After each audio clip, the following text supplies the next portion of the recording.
Okay, team, we're talking about a subject today that may rub a few of you the wrong way. You may even be like, I don't know if Coach Yancey knows what he's talking about. So just a quick resume rundown. I've been working with youth sports for many, many years. 20 years I'm working with youth sports. Youth athletes. Been meshing my services in with middle school and high school coaches. And now I have kids that are middle school and elementary school. And as parents sometimes, and maybe this is hitting you hard, or maybe you know somebody out there, friends, co-workers, family members, you're gonna be like, oh, I know exactly what Coach Yancey's talking about. At whatever game I go to, I see these parents doing this. Here's the deal.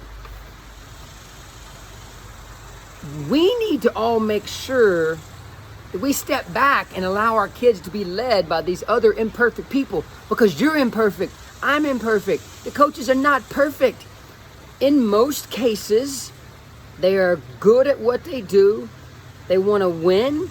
They want to make your son or daughter a better member of the team. They want to create good team unity, and they want your son or daughter to be a better version of themselves as the season progresses and when the season is over.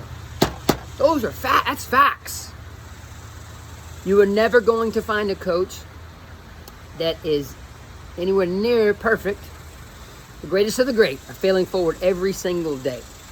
What happens, and I witness it all around, my neck of the woods here. I have the wonderful opportunity to work with a lot of middle school and high school kids over the years, college kids as well. This applies to moms and dads of college kids also.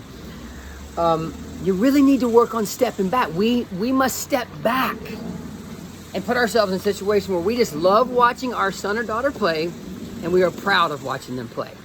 And that's about all we need to say when they're done. Anything I can do to help you, I'll do it. You want to go practice? Let's go practice. I'm really proud of you, and I loved watching you play today.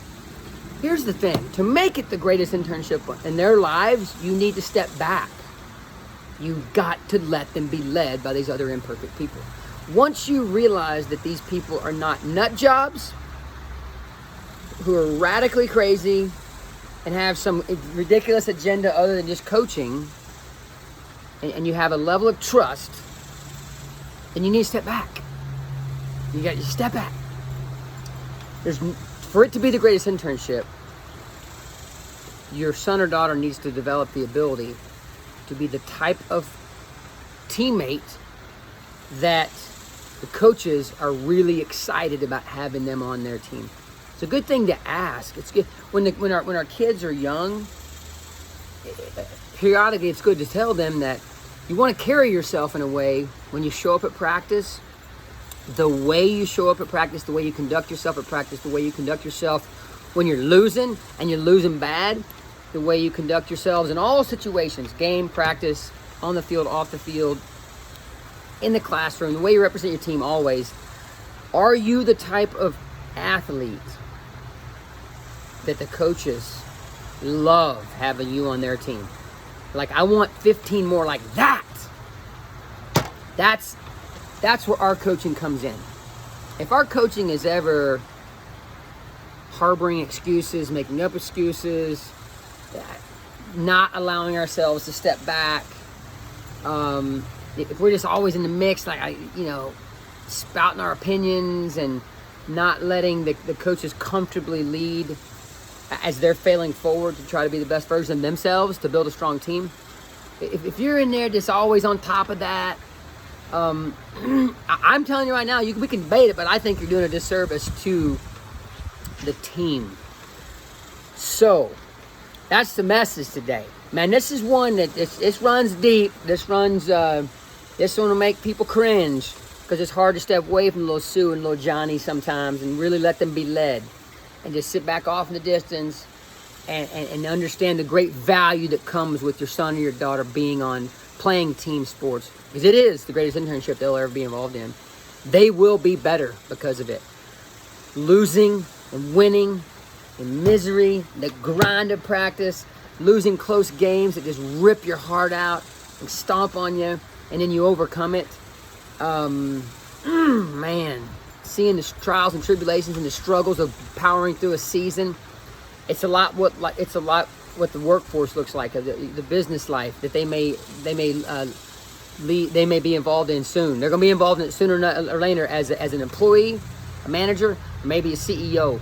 So it's a beautiful internship, not debatable. But I encourage you to step back and let them be led. I encourage you to try to be as involved as little as possible. Be there to reinforce what they're doing, the wonderful benefits that will come from what they're doing. Lift them up. Just be there to support them when they need you. Do your best to bite your tongue when the coaches do make a mistake, because they will. Oh yeah. But in most cases, and 99% of the cases, they are in a position that's better off versus you or I be in that position. 99% of us don't have the experience of coaching that specific sport. Even from little league to middle school, high school, college, pros, sometimes we love to dive in and be the ultimate critic. But how many of you have a greater level of experience than that person? And like I said, once you realize that they mean well, you don't have to expect the world from them. They're going to fail. They're going to make mistakes every single day in practice and every single game. And you got to be okay with that. You got to tell yourself, I know that's going to happen, and I accept that. And I love the fact that this individual, this coach, is investing in my son or daughter. They're going to benefit from that. That's the message, my friends. Is your son or daughter the type of athlete on that team or whatever organization they are with?